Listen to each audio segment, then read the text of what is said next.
अस्सलाम वालेकुम स्टूडेंट्स। आपका सब्जेक्ट है फाइनेंशियल अकाउंटिंग, कोर्स कोड 5418 और ये आपका कोर्स बुक आपके सामने डिस्प्ले है।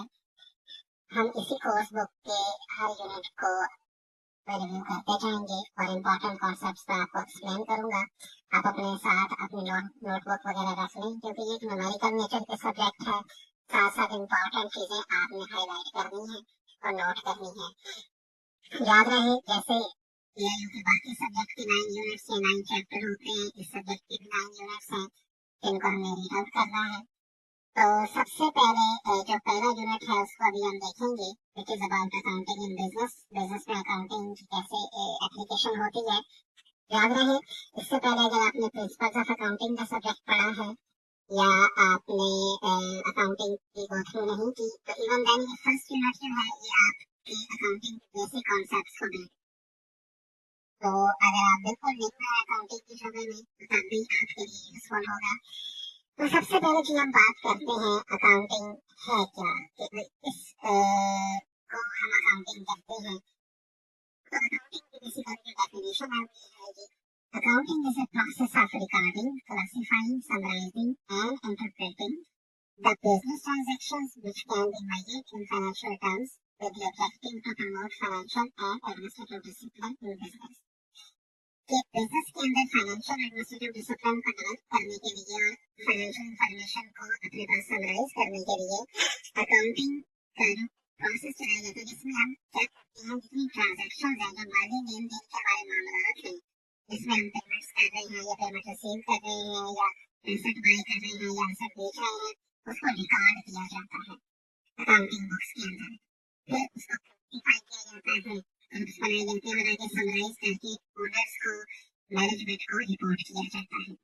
तो accounting is very necessary. Accounting होगी तो सारी फाइनेंशियल ट्रांजैक्शन रिकॉर्ड होंगी, बेस पे कंपनी को पता चलेगा कि हमारी इनकम कितनी, एक्सपेंसेस कितने, हमारे प्रॉफिट कितना हो रहा है या हमें लॉस कितना हो रहा है और हमारे एसेट्स क्या है, हमारी लायबिलिटीज क्या है। तो accounting is very important, specially for किसी एक्सटर्नल यूजर्स के लिए भी कहेंगे, जैसे share holders, lenders. Share holders हमारा जिन्होंने कंपनी में इन्वेस्ट किया है, लेंडर्स जिन्होंने उधार दिया है, क्रेडिटर्स, एनालिस्ट, सप्लायर्स, उन सब के लिए जरूरी होती है क्योंकि इसी से ही उनको पता चलता है कि इस बिजनेस की फाइनेंशियल पोजीशन। इससे इंटरनल यूजर्स के लिए भी जरूरी है। इंटरनल यूजर्स से मुराद वो लोग हैं जो कंपनी के मालिकान है, मैनेजमेंट है, एम्प्लॉइज है, ताकि उन्हें पता चले कि कंपनी की फाइनेंशियल कंडीशन क्या है। अगर अकाउंटिंग के मैं कुछ फंडामेंटल्स कॉन्सेप्ट की बात करूं या बेसिक्स की बात करूं तो सबसे पहले इंपॉर्टेंट चीज ये है कि अकाउंटिंग के कुछ इंटरनेशनली डेवलप्ड प्रिंसिपल्स हैं या स्टैंडर्ड्स हैं, उनको जनरली एक्सेप्टेड अकाउंटिंग प्रिंसिपल्स कहते हैं, गैप। ये वो प्रिंसिपल्स हैं जो यूएस से बेस्ड अकाउंटिंग बॉडीज फॉलो करती हैं। पाकिस्तान में यूके बेस्ड बॉडीज है जिनकी इंटरनेशनल अकाउंटिंग स्टैंडर्ड्स और international financial reporting standards follow किए जाते हैं। तो अकाउंटिंग के अंदर जो दुनिया में दो बड़ी डिविजन है, एक अमेरिकन सिस्टम ऑफ अकाउंटिंग है और एक सिस्टम ऑफ अकाउंटिंग है। पाकिस्तान में British system of accounting follow किया जाता है। कोई ज्यादा मेजर डिफरेंस नहीं, लेकिन कुछ इंपॉर्टेंट पॉइंट्स हैं जिन पे ये डिफरेंस हो रहा होता है और ये आपको आगे एडवांस सब्जेक्ट्स में दिखाया भी जाएगा। अच्छा, मैं 3-4 इंपॉर्टेंट कॉन्सेप्ट्स आपको बताना चाहूँ। Number 1, business entity. हम जब अकाउंटिंग कर रहे होते हैं, रिकॉर्डिंग कर रहे हैं, तो हम ओनर्स को सेपरेट रखते हैं, यानी बिजनेस में जितना ओनर्स का सरमाया रहता है सिर्फ हम उसकी अकाउंटिंग कर रहे हैं। हम ओनर्स के पर्सनल रिकॉर्ड के हवाले से रिकॉर्ड दर्ज नहीं कर रहे होते। फिर एक गोइंग कंसर्न कॉन्सेप्ट, जितना भी अकाउंटिंग रिकॉर्ड है वो हम इसलिए बनाते हैं कि ये बिजनेस आगे 2, 3, 4, 5 साल या इंडेफिनिट पीरियड के लिए चलता रहे। फिर याद रहे अकाउंटिंग में जितना काम है ये मनी मेजरमेंट की बेस पे होता है, यानी इसमें हम माली लेन देन का रिकॉर्ड रख रहे होते हैं और हर चीज नंबर्स में एक्सप्रेस की जाती है और उसकी ट्रांजैक्शंस को रिकॉर्ड किया जाता है। इस तरह कॉस्ट प्रिंसिपल जिस चीज को हम रिकॉर्ड करेंगे उसका कोई कॉस्ट होगी जिसकी बेस पे हम रिकॉर्ड करेंगे। फिर अकाउंटिंग पीरियड का कॉन्सेप्ट है कि जितना भी काम हम अकाउंटिंग में करेंगे वो एक खास पीरियड के लिए होगा। मिसाल के तौर पे हम प्रॉफिट एंड लॉस अकाउंट बनाएंगे या इनकम स्टेटमेंट बनाएंगे या जितना भी इनकम या एक्सपेंस का हिसाब रखेंगे वो सपोज 1 साल के लिए होगा, जैसे रकम जुलाई से 30 जून या जनवरी से 31 दिसंबर, कोई भी फाइनेंशियल ईयर हो सकता है। इसका मैचिंग कॉन्सेप्ट है, 1 साल के रेवेन्यूज को 1 साल के एक्सपेंसेस से मैच करना है। अब ये और डिफरेंट कॉन्सेप्ट्स हैं, आगे को वन बाय वन हम गो थ्रू करते जाएंगे। जो सबसे इम्पोर्टेंट चीज इसमें समझना जरूरी है उसे हम कहते हैं accounting equation. Accounting equation is equal to assets is equal to capital plus capex. तो ये फंडामेंटल अकाउंटिंग इक्वेशन है। हम सारी अकाउंटिंग इस इक्वेशन की होता है। इसमें क्या है, एसेट्स एसेट्स क्या होते हैं वो आपके हिसाब से जो आपको लॉन्ग टर्म बेनिफिट दें, जैसे कि car, building, plant, machinery, furniture, fixture, bank balance, ये सारे एक बैंक के असर से होते हैं। ये आते कहाँ से हैं? ये या तो ओनर के कैपिटल की वजह से आ रहे होते हैं, उसने पैसा इन्वेस्ट किया होता है, या फिर कैरेक्टर की वजह से। कैरेक्टर से मुराद वो लोग जिन्होंने उधार दिया होता है, वो बैंक हो सकते हैं, सप्लायर्स हो सकते हैं। तो ये फंडामेंटल अकाउंटिंग इक्वेशन है, इसको याद रखना जरूरी है। इसकी बेस पे आगे सारे आपके अकाउंटिंग कॉन्सेप्ट्स डेवलप होंगे। मैं जरा एक और स्टैंडर्डाइज फॉर्म में इसको आपको समझा दूं, जो ज्यादा इसका बेहतर वर्जन होता है, इसके बेहतर अल्फाज यूज किए जाते हैं। वो होते हैं assets is equal to equity plus liabilities. Equity से मुराद होता है कि कैपिटल, ओनर कैपिटल, जो ओनर्स ने सरमाया बिजनेस में इन्वेस्ट किया होता है, प्लस लायबिलिटीज। लायबिलिटीज से मुराद वो अमाउंट्स होती हैं जो हमने एज ए लोन किसी को पे बैक करनी है, जैसे बैंक को करनी है, क्रेडिटर्स को करनी। क्रेडिटर्स से मुराद जिन्होंने उधार पे चीजें दी होती हैं, इस तरह सैलरीज पेबल हो सकते हैं, इंटरेस्ट पेबल हो सकते हैं, बहुत सारी इस तरह चीजें। तो ये फंडामेंटल अकाउंटिंग इक्वेशन है। इसको लिखते कैसे हैं, इसकी एंट्रीज कैसे करते हैं, मैं अभी आपको बताता हूँ। थोड़ा सा मैं ये आपको समझा दूं कि ये जो अकाउंटिंग इक्वेशन है इसमें सिर्फ assets is equal to equity plus liabilities होते हैं। ये तीन को हम एलिमेंट्स ऑफ अकाउंटिंग कहते हैं। इन तीन की बेस पे अकाउंटिंग हो रही होती है। दो और एलिमेंट्स ऑफ अकाउंटिंग है, उन्हें कहते हैं इनकम एंड एक्सपेंस। मैं थोड़े से पेजेस आगे स्किप करके आगे जा रहा हूँ। मैं यहाँ पे वो एलिमेंट्स ऑफ अकाउंटिंग लिखा है, मैं एक दफा आपको दिखा दूँ ताकि आपके फंडामेंटल जो कॉन्सेप्ट्स हैं अकाउंटिंग के वो डेवलप हो सके। तो अकाउंटिंग हम जितने भी कर रहे होते हैं, जितने भी ट्रांजेक्शन रिकॉर्ड कर रहे होते हैं, उसमें 5 तरह की चीजें होती हैं। ये ट्रांजेक्शन होती हैं car, building, inventory, cash, account receivable. Account receivable का मतलब है जिन लोगों ने हमसे उधार लिया होता है, या फिर लायबिलिटी ट्रांजैक्शन रिकॉर्ड हो रही होती है। लायबिलिटी से मुराद वो अमाउंट्स हैं जिनको हमने किसी को पेमेंट करना होता है, जैसे अकाउंट्स पेबल है, किसी को हमने पेमेंट करनी है, नोट्स पेबल है, सैलरीज हैं, या और इस तरह की चीजें हैं। फिर इक्विटी के एलिमेंट्स होते हैं जो ओनर्स का इसमें इन्वेस्ट हुआ होता है। चौथे नंबर पे है कि रेवेन्यू अकाउंट्स। रेवेन्यू से मुराद हर वो अमाउंट जो इनकम पे हमें मिल रही होती है, जैसे हम सेल्स करते हैं या अपनी को फीस वसूल करते हैं, तो बिजनेस का जितना रेवेन्यू होता है उसे रेवेन्यू एक्सपेंस में दिखते हैं। फिर आएगी एक्सपेंस अकाउंट्स। जितने बिजनेस के एक्सपेंडिचर होते हैं उन्हें हम एक्सपेंस में दर्ज करते हैं, जैसे एडवर्टाइजिंग है, रेंट एक्सपेंडिचर है, यूटिलिटीज है, इंश्योरेंस है। तो इन सबको यहाँ दर्ज करते हैं। तो जितनी भी अकाउंटिंग हम करते हैं हम इन 5 एलिमेंट्स के लिए करते हैं, liability, equity, revenue and expenses. Revenues और एक्सपेंसेस की एक बात यह है कि रेवेन्यू सारा दर्ज करने के बाद, एक पीरियड का दर्ज करने के बाद आप इसमें से एक्सपेंसेस माइनस करते हैं, और अगर हमें प्रॉफिट हो रहा हो तो उस प्रॉफिट को हम इक्विटी अकाउंट के अंदर रिफ्लेक्ट कर देते हैं, और अगर लॉस हो रहा हो तो वो भी कर देते हैं। तो रेवेन्यू अकाउंट, एक्सपेंस अकाउंट्स जो होते हैं ये नॉमिनल अकाउंट्स होते हैं, बनाते जरूर हैं, इनकी सेपरेट इनकम स्टेटमेंट या प्रॉफिट एंड लॉस अकाउंट बनता है, और जितना प्रॉफिट हो वो हम ऊपर दर्ज कर देते हैं। तो ये 5 एलिमेंट्स ऑफ अकाउंटिंग है, इनको समझना। इनकी बेस पे आगे जाके हम सारा काम कर रहे होते हैं। तो हमारी जितनी भी अकाउंटिंग आगे चलेगी ये 5 एलिमेंट्स ऑफ अकाउंट्स पे चलेगी। तो इनको अच्छी तरह आप लोग याद कर लें, और मैं वापस आपको अकाउंटिंग इक्वेशन पे लेके आऊंगा, क्योंकि अकाउंटिंग इक्वेशन जो है ये फंडामेंटल है। अगर आप अकाउंटिंग इक्वेशन की वर्किंग समझ जाएं तो उसकी बेस पे आप फिर समझ जाते हैं कि हमने अकाउंटिंग के अंदर काम कैसे करना है। तो अकाउंटिंग जब भी आपके सामने आएगी उसमें ये इक्वेशन इसका रोल होगा। तो आपको जब पेपर में न्यूमेरिकल आएंगे या आप इसको अंडरस्टैंड करेंगे तो इसमें बार बार आपको ट्रांजैक्शंस दी जाएंगे। ट्रांजैक्शन से मुराद वो माली लेन देन की सारी चीजें हैं जिसके अंदर कोई अमाउंट या तो बिजनेस को मिल रही है, इनफ्लो हो रहा है, या किसी अमाउंट का आउटफ्लो हो रहा है, तो या पेमेंट हो रही है या इनकम दर्ज हो रही है या एक्सपेंस दर्ज हो रहा है या एसेट बाय कर रही है, तो इन सबको हम ट्रांजैक्शन करते हैं। तो ट्रांजैक्शन डेट वाइज होती है, उनको वन बाय वन हम इस अकाउंटिंग इक्वेशन के अंदर दर्ज कैसे करते हैं उसको देख रहे होते हैं। और मैं नेक्स्ट वीडियो में इसको प्रैक्टिकली आपको डेमोंस्ट्रेट करके दिखाऊंगा। फंडामेंटल बेसिक थ्योरेटिकल कॉन्सेप्ट्स हैं अकाउंटिंग के, इनको एक दफा रिवाइज कर लें ताकि नेक्स्ट जो हम अकाउंटिंग इक्वेशन का नाम करेंगे वो आपके लिए समझना आसान हो। अस्सलाम वालेकुम स्टूडेंट्स। अच्छा, हम पढ़ रहे थे अकाउंटिंग इक्वेशन। लास्ट वीडियो के अंदर हमने देखा ये जो अकाउंटिंग इक्वेशन है which is assets equal to owner equity plus creditors या लायबिलिटीज।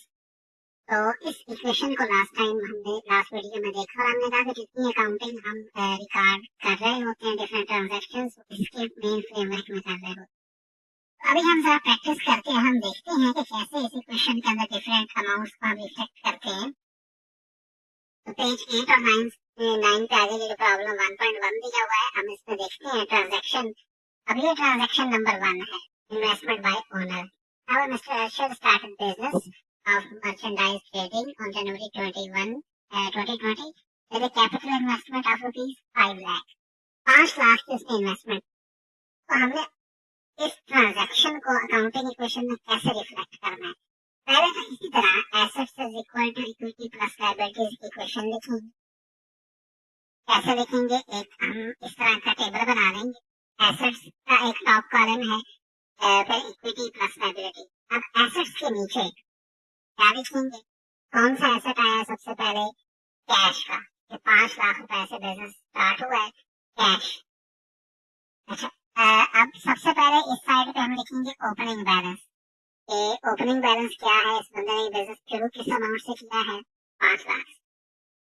5 लाख से बिजनेस स्टार्ट हुआ, तो हम क्या करेंगे? 5 लाख, और इस साइड पे इक्विटी वाली साइड पे भी हम 5 लाख लिखते हैं। ये भी आ गया। और सिंपल वे में इसको करना हो तो ये जो पहले ट्रांजैक्शन का पहले लिखा हुआ है 5 लाख का कैश आया एसेट के तौर पे और इक्विटी में 5 लाख रुपया एज ए कैपिटल आया। ये इसकी सिंपलेस्ट वर्जन है। अच्छा, अब ट्रांजैक्शन नंबर 2 देखते हैं। अब इस पर्सन ने कुछ मर्चेंडाइज परचेज की है 3 लाख रुपए की, इसमें कैश 2 लाख का दिया है और 1 लाख रुपया क्रेडिट है यानी उधार है। 3 लाख की टोटल चीजें खरीदी, 2 लाख कैश पे और 1 लाख उधार पे। अब कैसे हम इस अकाउंटिंग इक्वेशन को कैसे मॉडिफाई करेंगे? देखें, हमने एसेट्स के नीचे वही लिखा हुआ कैश 5 लाख का, उसके बाद ओपनिंग बैलेंस 5 लाख की। अब हुआ क्या? दूसरी ट्रांजैक्शन में परचेजेस हुई। कितनी परचेजेस हुई है? 2 लाख की कैश हुई है, तो कैश में से 2 लाख माइनस कर देंगे, बैलेंसेस में लिख देंगे। साथ ही एक और एसेट क्रिएट करेंगे, उसे कहेंगे इन्वेंट्री। मर्चेंडाइज को हम इन्वेंट्री कहते हैं। 3 लाख रुपए से वो बढ़ गई। कैपिटल हमारा उतना ही है, अलबत्ता लायबिलिटीज में 1 लाख रुपया हमारा बढ़ गया है क्योंकि हमने 1 लाख की चीजें उधार पे दी। टोटल 3 लाख की चीजें ली, 2 लाख कैश पे की और 1 लाख उधार है हमारा।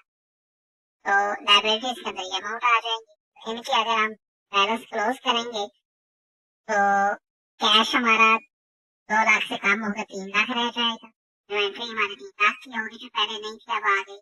कैपिटल उतना ही रहेगा और लायबिलिटी हमारी 1 लाख से बढ़ गई। अगर हम इक्वेशन की दोनों साइडें देखेंगे तो वापस बराबर है। इस साइड पे 6 लाख है, 6 लाख, और इस साइड पे भी 6 लाख है। कहाँ से ये 6 लाख कहाँ से आया टोटल?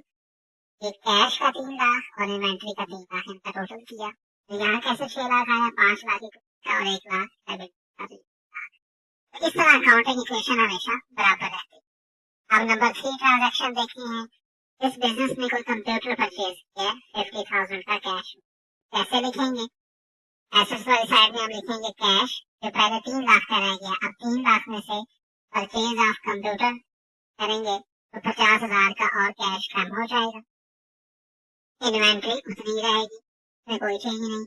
ऑफिस इक्विपमेंट या कंप्यूटर के नाम से एक और हेडिंग क्रिएट कर देंगे, एसेट क्रिएट कर देंगे, जिसका शुरू में बैलेंस 0 था लेकिन अब 50,000 की अमाउंट इसमें ऐड हुई है, तो इसका क्लोजिंग बैलेंस 50,000 हो। ये साइड उसी तरह है, कैपिटल उतना ही है, और ये अमाउंट भी यहाँ पे 5 लाख आना चाहिए, बल्कि 1 लाख लिखा हुआ है। तो दोनों साइडें अभी बराबर हैं। इस साइड का टोटल करें 50,000 से कैश कम हुआ तो 50,000 से ये एसेट बढ़ गया, इधर भी 6 लाख है और इधर भी 6 लाख। अच्छा, अगर हम ट्रांजैक्शन नंबर 4 को देखें, वो भी इसी क्वेश्चन में हमने करनी हो, तो वही तरीकाकार है, एसेट्स लायबिलिटीज पर सिक्योरिटी। इस ट्रांजैक्शन में कास्ट हुआ क्या है, merchandise casting 1,50,000 for sold, 2 lakh cash मिला है और बाकी बाहर है हमारा। तो अब इसमें हम क्या करेंगे,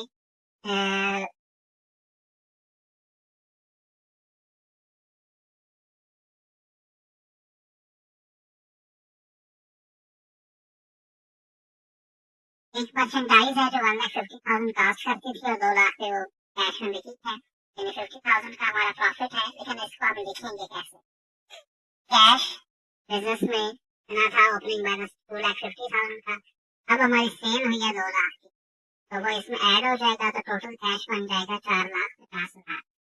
इन्वेंट्री 3 लाख की थी, 3 लाख में से 1,50,000 की सेल, याद रहे उस इन्वेंट्री की कास्ट 1,50,000 थी, तो सेल 1,50,000 कम हो गई, पीछे इसका बैलेंस रह गया 1,50,000। ऑफिस इक्विपमेंट अगर आप देखें तो वो उतना ही है 50,000 का। इस साइड का टोटल किया तो ये आ गया 5,50,000। 4,50,000 का कैश है, 50 हमारा पीछे इन्वेंट्री रह गई है, और ये 50,000 का हमारा ऑफिस इक्विपमेंट है। तो दूसरी साइड पे हम देखें तो 5,50,000 का हमारा कैपिटल है, तो कैपिटल में हम 2 लाख का हमारा 5 लाख का हमारा ओपनिंग बैलेंस था कैपिटल का, उसमें 2 लाख सेल की वजह से ऐड हुए, और 150 उसकी कास्ट थी, तो 50,000 हमारा नेट बेनिफिट है इसमें। तो 5,50,000 का ये हमारा कैपिटल हो गया, और 1 लाख की हमारी लाइबिलिटी है।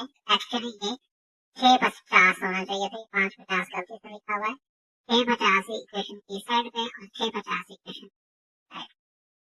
अच्छा, अब हम 5वीं ट्रांजैक्शन की तरफ चलते हैं। 5वीं ट्रांजैक्शन हुई है जी, owner paid an amount of 15,000 as rent and 5,000 electricity bill. तो अब ये एक्सपेंसेस हुए हमारे, इनको कैसे हमने रिकॉर्ड करना है, हम एसेट्स में जाएंगे, कैश देखेंगे, कैश 4,50,000 का हमारा पड़ा हुआ है, इसमें से 20,000 हमारे ये बिल पे हुए हैं, पीछे हमारा कैश रह गया 4,000। इन्वेंट्री हमारी उतनी है, ऑफिस इक्विपमेंट भी उतना ही हमारा रह गया है। और अगर हम कैपिटल की तरफ जाएंगे तो 5,50,000 का जो हमारा पहले कैपिटल एग्जिस्ट करता था उसमें 20,000 कमी हो जाएगी, ये 5 यहाँ पे जाएगा। इधर भी 1 लाख है, ये दोनों साइड इक्वेशन के बराबर 6 थी और 6 थी। इस तरह करके अकाउंटिंग इक्वेशन सिर्फ ये अंडरस्टैंडिंग पर्पस के लिए है, अकाउंटिंग इक्वेशन में ये ट्रांजेक्शन कैसे रिकॉर्ड की जाती है। ट्रांजेक्शन नंबर 6 है, हम लाइबिलिटी कैश की सूरत में पे कर रहे हैं। ये जो 1 लाख रुपए की हमारी लाइबिलिटी थी,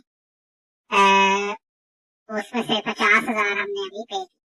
क्या करेंगे, उसी तरह अकाउंटिंग इक्वेशन लिखी, ओपनिंग बैलेंस लिखे सबके, उसके बाद क्या किया, हमने लाइबिलिटी पे की है कैश की सूरत में 50,000, तो कैश 50,000 कम हो गया। दूसरी साइड पे जाएंगे तो ये लाइबिलिटी जो है इसको भी हम -50 कर देंगे, +50 गलती से -50 होना चाहिए, इसका क्लोजिंग बैलेंस 50,000 आएगा। तो अगेन इक्वेशन के दोनों साइडें 5,80,000 इधर हो गया और 5,80 इधर, ये दोनों साइडें आपस में बराबर हैं।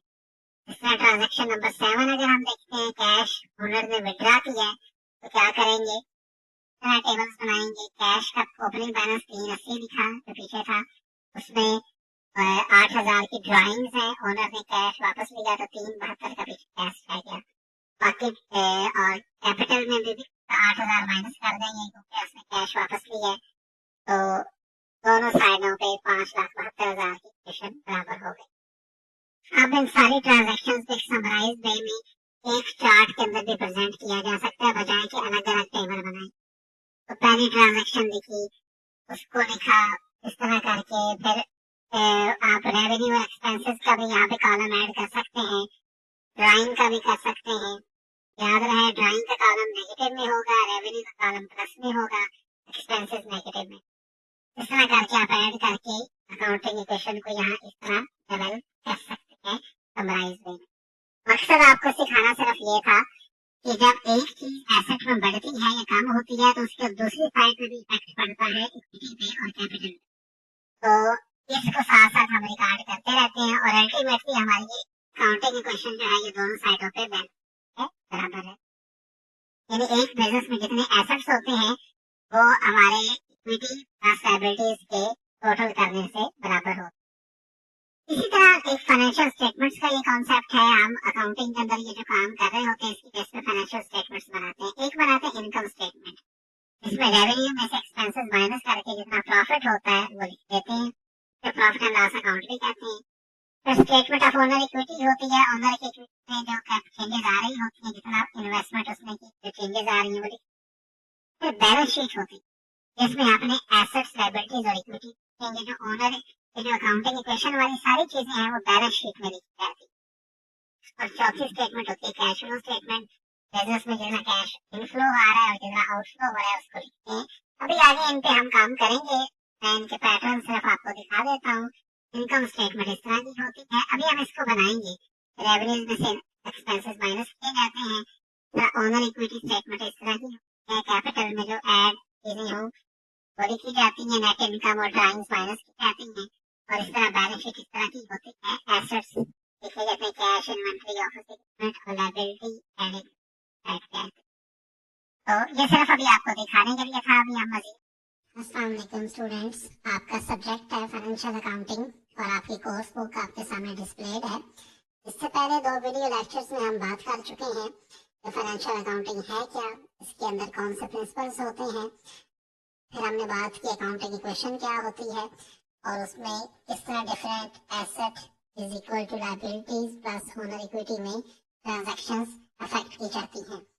तो अब हम उसी से आगे चलेंगे। मैंने आपको बताया था कि हम अकाउंटिंग में जितनी भी ट्रांजैक्शंस कर रहे होते हैं, ट्रांजैक्शन से मुराद जितने भी माली लेन देन हमारे होते हैं, इसको अब हमने रिकॉर्ड करना होता है अकाउंटिंग पर्पस के लिए। और जब हम रिकॉर्डिंग में जा रहे होते हैं तो हमारी जितनी ट्रांजैक्शन है उनके अंदर या तो एसेट अकाउंट्स इन्वॉल्व होते हैं, यानी या तो एसेट होता है, एसेट से मुराद plant, building, machinery, cash, bank balance, inventory, या फिर लायबिलिटी इन्वॉल्व होती है। लायबिलिटी से मुराद वो अमाउंट जो हमने किसी को पे करनी होती है, जो हमारा लोन होता है, जैसे बैंक लोन हो सकता है, अकाउंट्स पेएबल, नोट्स पेएबल।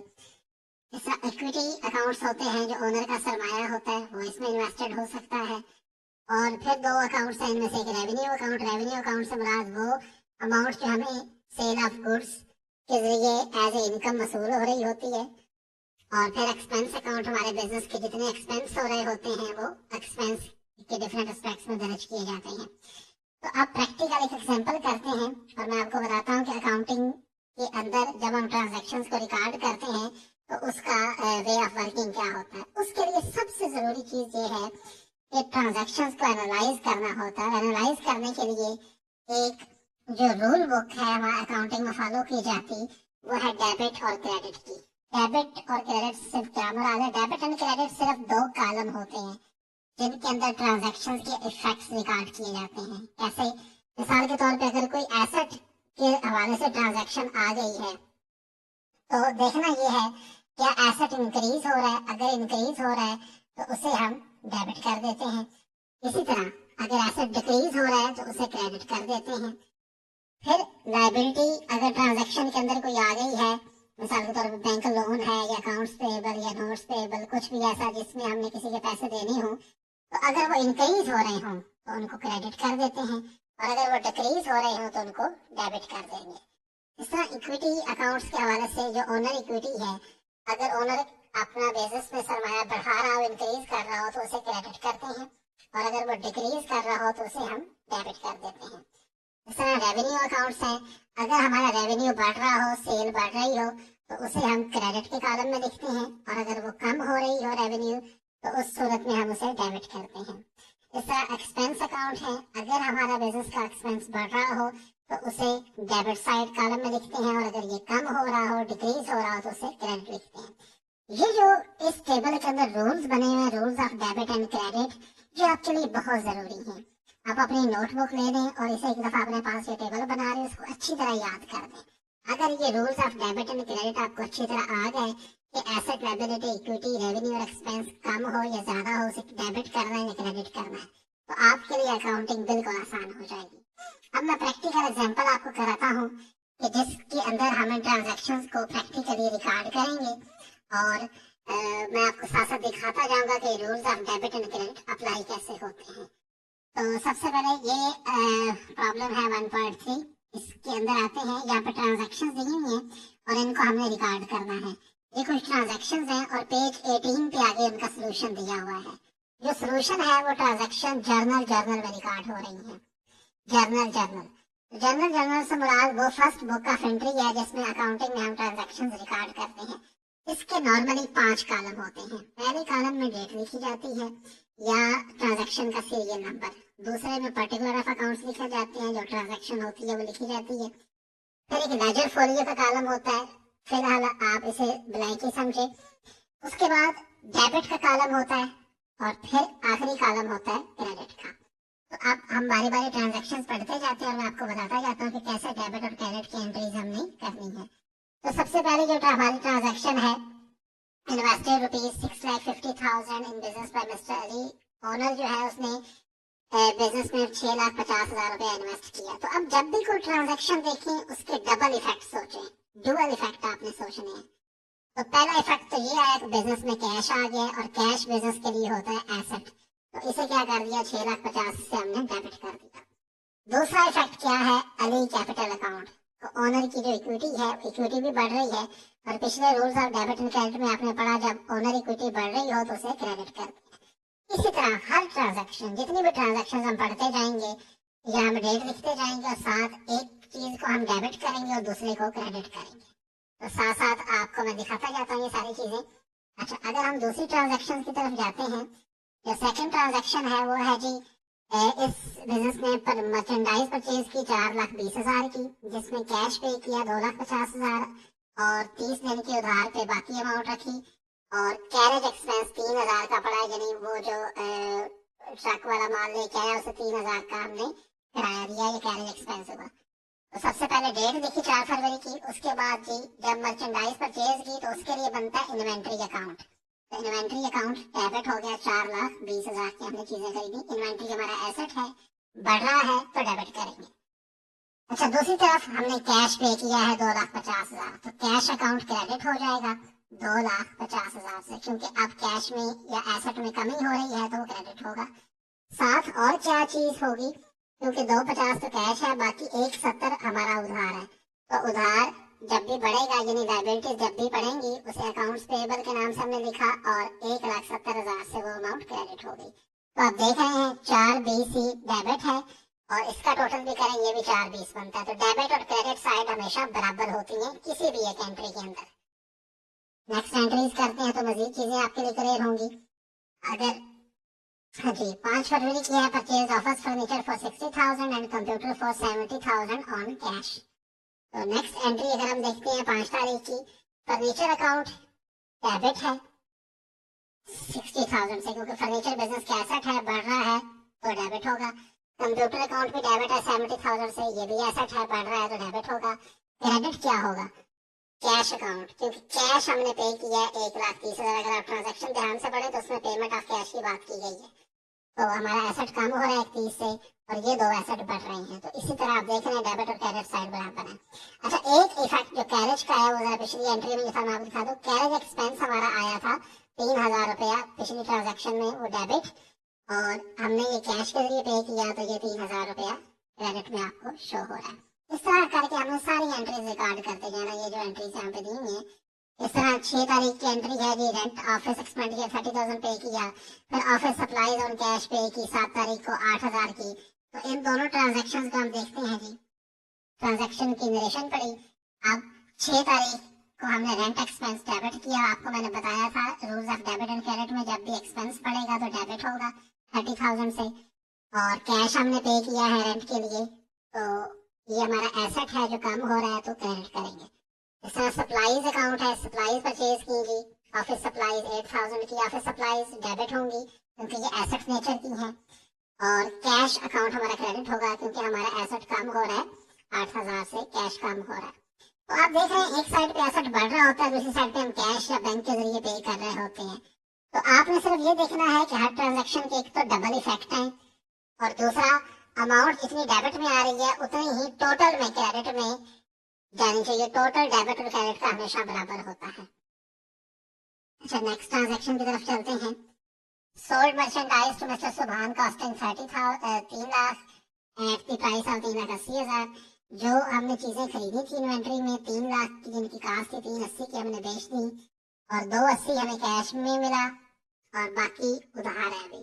तो इस 8 तारीख की ट्रांजैक्शन को कैसे रिकॉर्ड करेंगे? सबसे पहले तो हम कहेंगे कि कैश अकाउंट में हमारे पास कितना आया, 2,80,000, जो चीजें हमने बेची। फिर अकाउंट रिसीवेबल, जिनसे उस उधार हमने लेना होता है उन्हें लिखते हैं अकाउंट रिसीवेबल, और आगे उस पर्सन का नाम, 1 लाख रुपया उसने अभी हमारा देना है। और फिर सेल्स अकाउंट को क्रेडिट कर देंगे क्योंकि हमारी सेल्स हुई है। और आपको मैंने बताया रेवेन्यू के जो अकाउंट्स होते हैं, जैसे सेल है, जब वो बढ़ रहा हो तो उसे क्रेडिट कर दिया 380। तो इधर भी 380 है और ये भी 380 है। थोड़ी सी आपको मेहनत करनी होगी इन ट्रांजेक्शन पे, इनको बार बार करना होगा क्योंकि फर्स्ट टाइम आप अगर इनको देख रहे हैं तो थोड़ा सा आपको टाइम लगेगा इसको समझने में। Sold merchandise costing 50,000 at 6,000 cash. 10 फरवरी की ट्रांजैक्शन जो है उसको देखते हैं। 60,000 बिजनेस में कैश आया है और सेल्स हमारी कितनी हुई है, 60,000 की।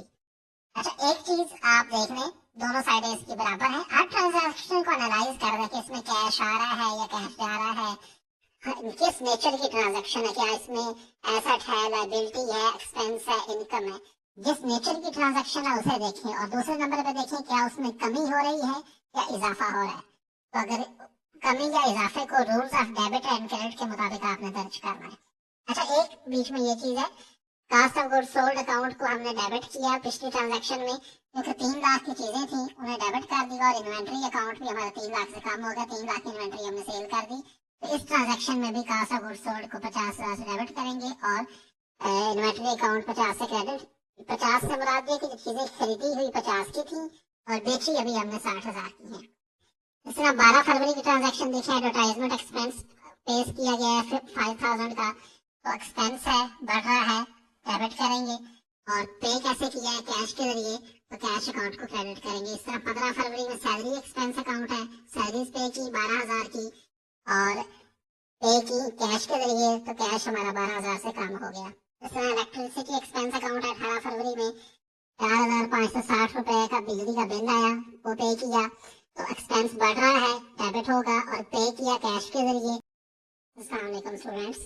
अच्छा, लास्ट वीडियो में हम देख रहे थे जर्नल एंट्रीज रिकॉर्ड करना। तो जर्नल एंट्रीज मैंने आपको बताया हम रिकॉर्ड कर रहे थे। जैसे मिसाल के तौर पे 20 तारीख की एंट्री है अकाउंट रिसीवेबल मिस्टर अरशद से, जो हमें पैसे रिसीव होने थे। अरशद को हमने सेल्स की है 85,000 की, तो उसके नाम के अकाउंट रिसीवेबल हमने डेबिट कर दिया क्योंकि अकाउंट रिसीवेबल हमारा एसेट है, बढ़ रहा है तो डेबिट होगा। और सेल्स को क्रेडिट कर दिया क्योंकि सेल्स रेवेन्यू नेचर की है। इसके साथ ही cost of goods sold account debit किया क्योंकि ये 60,000 की चीजें थी जो 85 में हमारी बिकी हैं। इस तरह इन्वेंट्री अकाउंट को हमने 60,000 से कम कर दिया।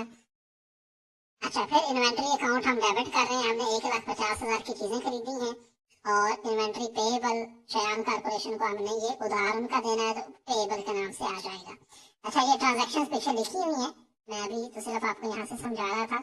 जैसे आप ये 24 तारीख की ट्रांजैक्शन देखें, फिर 25-28 की देखें, तो ये ट्रांजैक्शन यहाँ पे लिखी हुई है। हर ट्रांजैक्शन को एनालाइज करना है कि उसमें एसेट है, लायबिलिटी है, एक्सपेंस है, क्या है।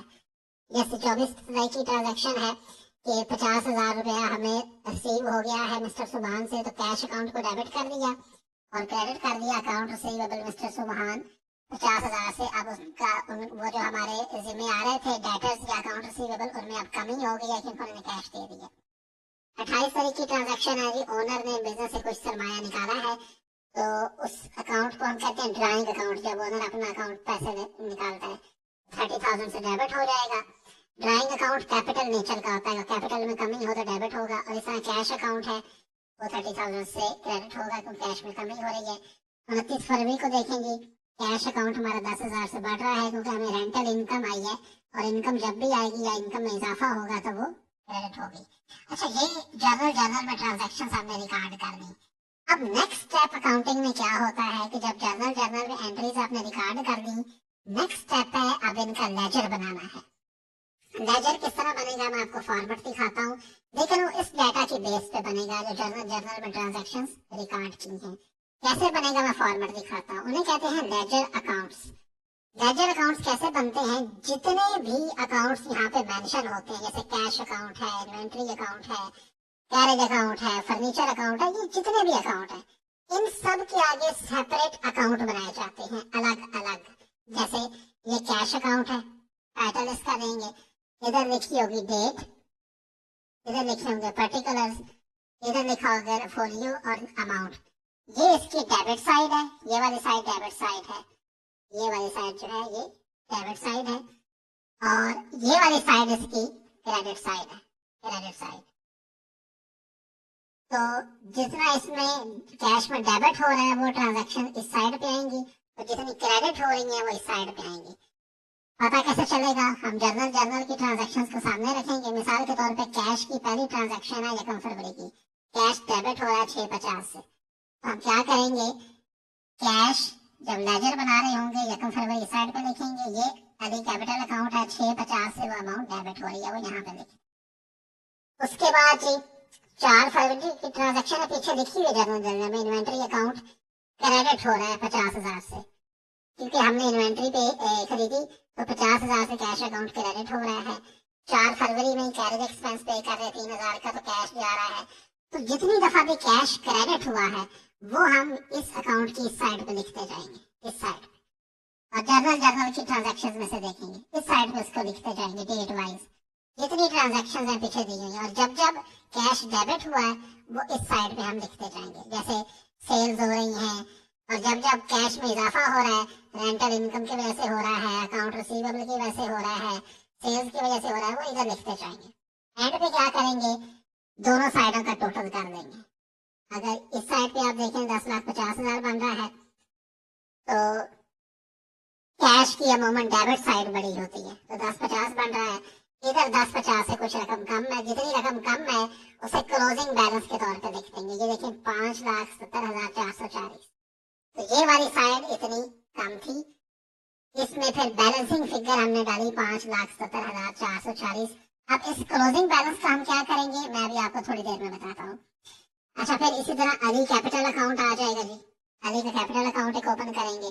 उसमें अब कैपिटल क्योंकि क्रेडिट नेचर का होता है तो उसकी इस साइड पे कैश अमाउंट आएगी 650, तो ये हमने यहाँ पे दर्ज कर दी। अच्छा, उसके बाद इन्वेंट्री अकाउंट है, जब जब इन्वेंट्री डेबिट हुई है वो इस साइड पे लिखते जाएंगे, जैसे कैश अकाउंट की वजह से 250 आई इन्वेंट्री, फिर अकाउंट्स पेबल की वजह से 170 की आई, फिर अकाउंट्स पेबल की वजह से 21 तारीख को आई 150, वो डेबिट साइड पे। और जब जब इन्वेंट्री क्रेडिट हुई है वो इस साइड पे लिख रहे हैं, जैसे 8 फरवरी को हुई कास्ट ऑफ गुड्स सोल्ड की वजह से इसमें कमी आई, फिर इसमें कमी आई। तो अब करते करते इस साइड का जब ने टोटल किया 570, तो ये साइड उससे छोटी होगी, और जितनी अमाउंट कम होगी वो फिर हम इसका क्लोजिंग बैलेंस निकाल देंगे। पहले दोनों साइडों पे 570 और 570 लिखेंगे, और फिर ये वाली साइड जितनी छोटी होगी उसमें क्लोजिंग बैलेंस इतना लिख देंगे। क्लोजिंग बैलेंस से मुराद ये कि जब हमारे फरवरी का अकाउंट क्लोज हुए हैं तो उस वक्त इन्वेंट्री 160 की पड़ी हुई थी ऑर्गेनाइजेशन में। इस तरह अकाउंट्स पेएबल का अकाउंट क्रिएट कर लिया। अब ये वाली साइड डेबिट साइड है और ये वाली साइड क्रेडिट साइड है। तो अब अमूमन जो लाइबिलिटीज होती हैं वो क्रेडिट साइड पे ज्यादा हो रही होती हैं, जो एसेट्स होते हैं वो डेबिट साइड पे ज्यादा हो रहे होते हैं। इस तरह एक्सपेंस जो है वो डेबिट साइड पे ज्यादा हो रहे होते हैं। आप कैरेज एक्सपेंस अकाउंट देखें। अच्छा, जिन लेजर ट्रांजैक्शंस में सिर्फ एक ही ट्रांजैक्शन हो तो बस एक ही लिख दें, जैसे कैश अकाउंट है 5 फरवरी की, एक कैरेज एक्सपेंस की एंट्री है 3,000 की। अब दूसरी साइड पे कुछ भी नहीं है तो बस नीचे इसका टोटल कर दें, लेजर का आखिरी लाइन टोटल की बना दें। अब इस साइड पे और कोई चीज नहीं आएगी तो 3,000 का क्लोजिंग बैलेंस रिफ्लेक्ट कर देंगे, हम इसे लिख देंगे। इस तरह सारे आपने लेजर अकाउंट बनाने हैं, जैसे फर्नीचर है उसका अकाउंट बन गया, कंप्यूटर का अकाउंट बन गया। जो जो अकाउंट पीछे आए हैं जर्नल में सब के आगे सेपरेट अकाउंट बनाते जाने हैं। सेपरेट अकाउंट के बनाने के पीछे लॉजिक ये होती है कि अब मैं अगर ऑर्गेनाइजेशन में चेक करना चाहता हूँ कि मेरे कंप्यूटर अकाउंट का क्या बैलेंस है, तो बजाय कि जर्नल में मैं सारी एंट्रीज देखूं, मैं सिर्फ कंप्यूटर अकाउंट को जाता हूँ, इसका एक कोड नंबर होगा, उस पर क्लिक करूंगा, मेरे सामने आ जाएगा। कंप्यूटर अकाउंट 5 फरवरी को कैश की वजह से डेबिट हुआ था 70,000 से, नीचे इसका 70,000 टोटल कर दिया, दूसरी साइड पे कुछ भी नहीं था तो टोटल किया 70,000 और इधर लिख दिया क्लोजिंग बैलेंस 70,000। ये जो क्लोजिंग बैलेंस है इसकी आगे एक जगह जरूरत है, मैं अभी आपको जब ये सारे लेजर अकाउंट दिखा लूंगा फिर उसके बाद मैं आपको दिखाऊंगा ये आगे कहाँ पोस्ट करने हैं। तो हम सिर्फ क्या कर रहे हैं, जर्नल जर्नल देख के उन ट्रांजेक्शन के जहाँ पे पोस्ट कर रहे हैं। इस तरह सप्लाईज अकाउंट है, अकाउंट रिसीवेबल अकाउंट है, इसको आप देखें ये 2 दफा डेबिट हुआ, एक दफा सेल्स हमारी हुई 1 लाख से डेबिट हुआ, फिर सेल्स हुई तो 85,000 से डेबिट हुआ, तो 1,85,000 इसका टोटल आ गया। दूसरी साइड पे देखें तो एक दफा सिर्फ कैश आया है 50,000 का और बाकी 1,85 का टोटल है, इसमें से 50 माइनस किया तो ये 1,35 का क्लोजिंग बैलेंस आ गया। याद रहे ये जिन जहां जहां क्लोजिंग बैलेंस लिखा हुआ है ये टोटल में से ये साइड माइनस करके आया हुआ है, और अगर या ये साइड माइनस करके आया हुआ है डेबिट या क्रेडिट साइड। अब ये जो साइड माइनस करके आया हुआ है तो इसलिए हम ये क्लोजिंग बैलेंस इसको लिख रहे हैं। जैसे अगर आप सेल्स का अकाउंट देखें, अब सेल्स अकाउंट क्रेडिट नेचर के होते हैं क्योंकि सेल्स जब बढ़ती है तो हम क्रेडिट करते हैं। आप देख रहे हैं इसकी क्रेडिट साइड पे ज्यादा एंट्रीज है, कैश है, अकाउंट रिसीवेबल, कैश अकाउंट है, तो टोटल इसका इस साइड पे आया 5,25। तो इस साइड पे डेबिट साइड पे सेल कभी भी नहीं हुई तो टोटल लिख लिया 5,25 और इधर एक क्लोजिंग बैलेंस भी इसका 5,25 कर दिया क्योंकि इस साइड पे तो कोई ट्रांजैक्शन नहीं अगर को होती तो टोटल में से माइनस कर देते। इस तरह cost of goods sold account है, एडवर्टाइजिंग एक्सपेंस है, सैलरी एक्सपेंस अकाउंट है, तो जितने भी इस तरह के अकाउंट हैं वो इस तरह लिखे जा रहे हैं और उनकी अमाउंट्स यहाँ पे पोस्टेड हैं। तो इन्हें हम कहते हैं कि ये हमने बना लिया है जी लेजर अकाउंट्स। लेजर अकाउंट का फायदा क्या है कि हर एक्सपेंस, हर इनकम, हर एसेट, हर लायबिलिटी का सेपरेट अकाउंट बन जाता है। आप जब फौरी तौर पे, क्योंकि अभी तो यहाँ पे थोड़ी एंट्रीज हैं, जब नॉर्मली आप बिजनेस कर रहे होते हैं तो उसमें तो सैकड़ों के हिसाब से एंट्रीज होती हैं। तो फौरी तौर पे आप मिसाल के तौर पे अपनी रेंटल इनकम चेक करना चाहते हैं तो रेंटल इनकम अकाउंट निकाला कंप्यूटर में से या रजिस्टर में से तो हम फौरी तौर पे देख सकते हैं कि हमारा इसका क्या हिसाब किताब है। तो यहाँ पे सिर्फ आपने काम ये करना है कि जर्नल से ये ट्रांजैक्शन देख के इधर पोस्ट करनी है, डेट वो लिखनी है और देखना ये है कि वो डेबिट हुआ था या क्रेडिट हुआ था। डेबिट है तो डेबिट साइड पे लिख दें। याद रहे कि ये जो अकाउंट बनाते हैं इसकी ये वाली साइड डेबिट है अमाउंट तक की, डेट पर्टिकुलर अमाउंट, ये वाली साइड डेबिट है और ये वाली डेट पर्टिकुलर अमाउंट वाली साइड क्रेडिट है। तो जिस साइड पे वहां पे जर्नल जर्नल में लिखी हुई है लेजर में भी उस साइड पे वो चीज पोस्ट कर देनी है। और जब पोस्ट कर दें दूसरी साइड पे कोई ट्रांजैक्शन है तो ठीक है उसको लिखें, नहीं है तो दोनों साइडों का नीचे टोटल बनाएं। टोटल बनाने के बाद एक साइड पे जहाँ पे अमाउंट नहीं होगी उस साइड में क्लोजिंग बैलेंस भी वो लिख दें और अगर कोई अमाउंट है तो टोटल में से वो अमाउंट माइनस कर दें।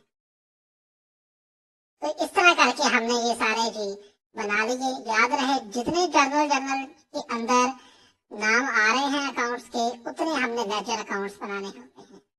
ये आप देख रहे हैं हमने जितनी चीजें यहाँ पे बनाई, कैश अकाउंट है, cost of goods sold account, advertising expense, जितने भी अकाउंट आ रहे हैं इन सब के अलग अलग हमने जर्नल जर्नल बनाने होते हैं। लेजर अकाउंट्स में इनकी पोस्टिंग करनी होती है और जर्नल को हम ओरिजिनल बुक ऑफ एंट्री कहते हैं, लेजर को हम सेकेंडरी बुक ऑफ एंट्री कहते हैं कि यहाँ पे अलग अलग अकाउंट जो डिटेल्स हैं वो पोस्ट हो जाती हैं और पोस्ट होने के बाद हम फिर इनको नेक्स्ट, ये हम बेसिकली अकाउंटिंग साइकिल में है। अकाउंटिंग साइकिल से मुराद ये है कि सबसे पहले जर्नल में एंट्री होती है, फिर लेजर में होती है और उसके बाद ट्रायल बैलेंस में होती है। अब ट्रायल बैलेंस में इनको कैसे, अस्सलाम वालेकुम स्टूडेंट्स। ये स्टूडेंट्स हम लेजर अकाउंट्स को डिस्कस कर रहे थे और हमने देखा कि लेजर अकाउंट्स के हम बैलेंस किस तरह कंप्लीट करते हैं। जब जर्नल से ट्रांजैक्शन जर्नल में हम कंप्लीटली रिकॉर्ड कर ली उसके बाद उनको हमने अलग अलग लेजर अकाउंट में पोस्ट करना है। तो लेजर अकाउंट कैसे बनाए जाएंगे हमने लास्ट लेक्चर में देखा। अब इससे नेक्स्ट स्टेप है preparing trial balance. Trial balance बनाना है जो लेजर के बाद नेक्स्ट स्टेप होता है। अब इसमें करते क्या हम ट्रायल बैलेंस में, ये बिल्कुल बनाना आसान है। इसमें हम जो double entry accounting system follow कर रहे हैं जिसमें हर ट्रांजैक्शन को जितनी अमाउंट से डेबिट करते हैं उतनी से क्रेडिट कर रहे हैं ताकि हर अकाउंट की क्वालिटी बरकरार रहे। अब इसकी मैथमेटिकल एक्यूरेसी हमने चेक कर दी है कि क्या हमने ये काम जो किया है क्या वाकई ये ठीक किया है कि हमने कहीं गलती तो नहीं कर दी जर्नल से लेजर में पोस्टिंग करते हुए या डेबिट क्रेडिट करते हुए। तो उसके लिए हमने ट्रायल बैलेंस बनाना है। ट्रायल बैलेंस में क्या करना है, सबसे पहले कंपनी का नाम लिखें, फिर लिखे trial balance as at days, जिस डेट में बना रहे हैं। उसके बाद आपने 4 कॉलम बनाने हैं। पहले कॉलम में पर्टिकुलर्स होंगे, जितने अकाउंट्स होंगे उनके नाम आएंगे, फिर लेजर फोलियो, फिर डेबिट और फिर क्रेडिट। अब यहाँ पे कौन सी अमाउंट पोस्ट करनी है, पहले तो इन सारे हम अकाउंट्स के नाम लिखेंगे जो हमने लेजर अकाउंट्स बनाए। मसलन पहला हमारा अकाउंट जो हमने लेजर अकाउंट बनाया वो हमारा है कैश अकाउंट। तो कैश अकाउंट यहाँ पे हमारा लेजर बना हुआ है। इसका जो क्लोजिंग बैलेंस है, जो मैं आपको बताया करता था कि हमने टोटल करने के बाद दूसरी साइड जहाँ का टोटल इस एक साइड बड़ी साइड के टोटल से कम आए, वो जो बीच में बैलेंसिंग फिगर आ रही है क्लोजिंग बैलेंस, इसको हमने उधर पोस्ट करना है। और क्लोजिंग बैलेंस का वैसे मतलब ये होता है कि कैश का फरवरी की आखिरी डेट पे ये बैलेंस बचा, इतना ऑर्गेनाइजेशन में हमारे पास कैश बचा। तो इस क्लोजिंग बैलेंस को 577 440 को हमने उधर पोस्ट कर देना है ट्रायल बैलेंस के अंदर। तो कैश अकाउंट है, उसके सामने ये डेबिट बैलेंस आ गया 577 440।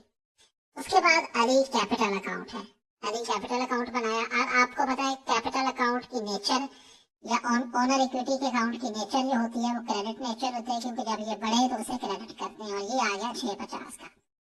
इस तरह इन्वेंट्री अकाउंट है, इन्वेंट्री अकाउंट का बैलेंस है 160। कहाँ से आया ये 160? अगेन लेजर में जाएं, जो हमने अलग अलग लेजर बनाए हैं, यहाँ पे चेक करें इन्वेंट्री अकाउंट। इन्वेंट्री अकाउंट की जब हमने चेक किया, उसकी डेबिट साइड पे भी ट्रांजैक्शंस थी, क्रेडिट साइड पे थी, और जो क्लोजिंग बैलेंस यहाँ पे आया वो है 160 का। याद रहे क्लोजिंग बैलेंस को उधर पोस्ट करना है, टोटल को पोस्ट नहीं करना। टोटल हम सिर्फ बना रहे हैं, नीचे दोनों साइडों का डेबिट और क्रेडिट का टोटल बराबर कर रहे हैं, और जो दूसरी साइड छोटी हो उसमें हम क्लोजिंग बैलेंस के तौर पे वो अमाउंट लिख रहे होते हैं। टोटल में से वो ऊपर वाली ट्रांजैक्शन हम माइनस कर देते हैं, और ये हमारे पास क्लोजिंग बैलेंस की ट्रांजैक्शन बच जाती है। तो ये क्लोजिंग बैलेंस है जी इन्वेंट्री का, इसको हम ट्रायल बैलेंस के अंदर पोस्ट कर रहे हैं। अच्छा, फिर अकाउंट्स पेएबल है जी। अकाउंट्स पेएबल का बैलेंस आया है क्रेडिट, क्योंकि ये लायबिलिटी है, लायबिलिटी का बैलेंस क्रेडिट होता है 320। अगेन कहाँ से आया? लेजर अकाउंट में हम जाएंगे, और लेजर अकाउंट में हम जब गए अकाउंट्स पेएबल के लेजर में गए और हमने देखा कि 2 दफा इन्वेंट्री हमने उधार पे दी, 170 और 150 की 2 ट्रांजेक्शन हुई, टोटल 320 है, और क्लोजिंग भी इनकी 320 की आ गई, तो ये 320 हमने पोस्ट कर दिया। इस तरह कैरेज एक्सपेंस अकाउंट है, इसका भी क्लोजिंग बैलेंस अगर पोस्ट कर देंगे। तो जितने भी लेजर हैं यहाँ पे, इन सब की जो क्लोजिंग बैलेंस है, क्लोजिंग बैलेंस अगेन मैं आपको रिपीट कर दूं, क्लोजिंग बैलेंस क्या है? जब आप एक साइड डेबिट या क्रेडिट साइड पे एंट्रियां कर देते हैं जर्नल से देख के, उसके बाद जो बड़ी साइड है जिसके नीचे आप टोटल करते हैं वो लिख लें, और दूसरी साइड पे भी उतना ही टोटल लिखते हैं जो बड़ी साइड का टोटल है। अगर एक्सपेंस हैं या एसेट हैं तो उनकी बड़ी साइड डेबिट होगी, अगर लायबिलिटी है, इनकम है या इक्विटी है तो उनकी बड़ी साइड क्रेडिट होगी। तो उतना ही जितना इस साइड पे टोटल आप करें जो बड़ी साइड पे क्रेडिट है, उतना ही दूसरी साइड पे टोटल लिखें। तो जो दूसरी साइड पे बैलेंसिंग फिगर आएगी, मतलब यहाँ 60,000 है, तो इस साइड पे ऊपर कोई ट्रांजैक्शन नहीं थी, तो हम क्लोजिंग बैलेंस यानी बैलेंसिंग फिगर के तौर पे ये 60,000 लिखेंगे। इस क्लोजिंग बैलेंस को वहां पे पोस्ट करेंगे। उसका मतलब ये है कि फर्नीचर अकाउंट फरवरी की लास्ट डेट में उसका क्लोजिंग बैलेंस ये था। इस तरह हर एक जो लेजर अकाउंट है उसका क्लोजिंग बैलेंस हम देखते जाएंगे, और इस क्लोजिंग बैलेंस को हम इधर पोस्ट करते जाएंगे। अगर वो क्लोजिंग बैलेंस डेबिट है तो उसे डेबिट वाली साइड पे करते जाएंगे। अमूमन एक्सपेंस और एसेट के जो क्लोजिंग बैलेंस होंगे वो डेबिट साइड पे होंगे, और इनकम, लायबिलिटी और ओनर इक्विटी के जो बैलेंस हैं वो क्रेडिट साइड पे होंगे। आप देख रहे हैं सेल्स अकाउंट क्योंकि इनकम अकाउंट होता है, ये क्रेडिट साइड पे है।